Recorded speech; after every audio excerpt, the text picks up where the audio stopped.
नमस्कार दोस्तों। खौफनाक कहानियां के नए एपिसोड में आपका स्वागत है। तो चलिए आज की कहानी शुरू करते हैं। कर्नाटक के दक्षिणी भाग में स्थित कुक्के सबरीमाला मंदिर अपने धार्मिक महत्व और अनोखी मान्यताओं के लिए प्रसिद्ध है। लेकिन इस मंदिर के पास एक गुफा है जिसे लोग रात के समय जाने से कतराते हैं। कहा जाता है कि उस गुफा में एक अदृश्य शक्ति का वास है जो कभी-कभी मंदिर के भक्तों को अपने जाल में फंसा लेती है। यह घटना 1998 की है। विजय और उसकी पत्नी आरती बेंगलुरु में रहते थे। दोनों ही धार्मिक प्रवृत्ति के थे और हर साल कुक्के सबरीमाला मंदिर में पूजा करने जाया करते थे। इस बार उन्होंने मंदिर के दर्शन के बाद उस रहस्यमयी गुफा में जाने का निर्णय किया। गांव वालों ने उन्हें वहां जाने से मना किया, लेकिन उन्होंने इसे महज एक कहानी समझकर अनदेखा कर दिया। गुफा मंदिर से थोड़ी दूर थी और वहां जाने का रास्ता बहुत कठिन था। चारों ओर घना जंगल और वीरान माहौल था।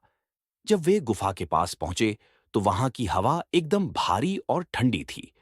गुफा के प्रवेश द्वार पर कुछ प्राचीन चित्र उकेरे गए थे, जो किसी रहस्यमयी कहानी की ओर इशारा कर रहे थे। विजय और आरती ने जैसे ही गुफा के अंदर कदम रखा, उन्हें एक अजीब सी हलचल महसूस हुई। गुफा के अंदर घना अंधेरा था और केवल उनकी टॉर्च की रोशनी से ही रास्ता दिख रहा था। अंदर जाते ही उन्हें ऐसा लगा जैसे कोई उनके साथ-साथ चल रहा हो। उन्होंने इसे नजरअंदाज किया और गुफा की ओर भीतर जाने लगे। गुफा के अंदर एक बड़ा सा हॉल था, जिसके बीचों बीच एक पुरानी मूर्ति रखी हुई थी। जैसे ही उन्होंने मूर्ति के पास जाकर उसे छुआ, एक जोरदार झटका लगा और गुफा की दीवारें कांपने लगीं।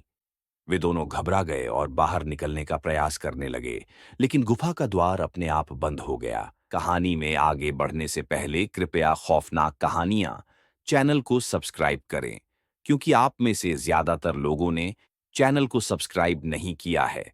तो कृपया चैनल को सब्सक्राइब कर बेल आइकन जरूर दबा लें, ताकि मेरे हर वीडियो का नोटिफिकेशन आपको मिलता रहे। अब चारों तरफ से अजीब अजीब आवाजें आने लगीं।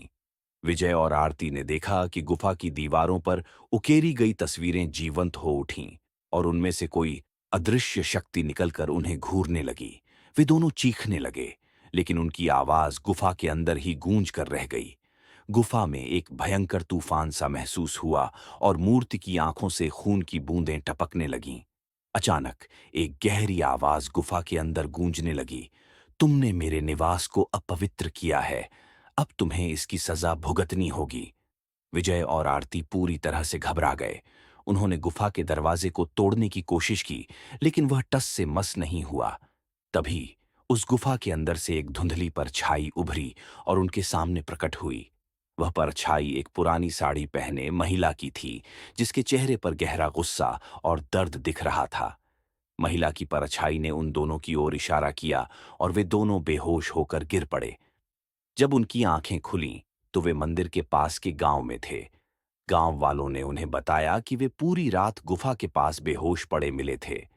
उस रात के बाद विजय और आरती ने कभी भी उस मंदिर या गुफा का रुख नहीं किया। उन्होंने इस घटना को अपने जीवन का सबसे भयानक अनुभव माना और इसे कभी नहीं भूल पाए। आज भी कुक्के सबरीमाला मंदिर के पास की वह गुफा रहस्य और डर के घेरों में घिरी हुई है, और जो भी वहां जाने की कोशिश करता है, वह उस अदृश्य शक्ति के प्रकोप का शिकार हो जाता है। अगर आपको हमारी यह कहानी पसंद आई हो तो इसे लाइक और शेयर करना न भूलें और हमारे चैनल को सब्सक्राइब करें ताकि आप एक भी कहानी मिस न करें। धन्यवाद।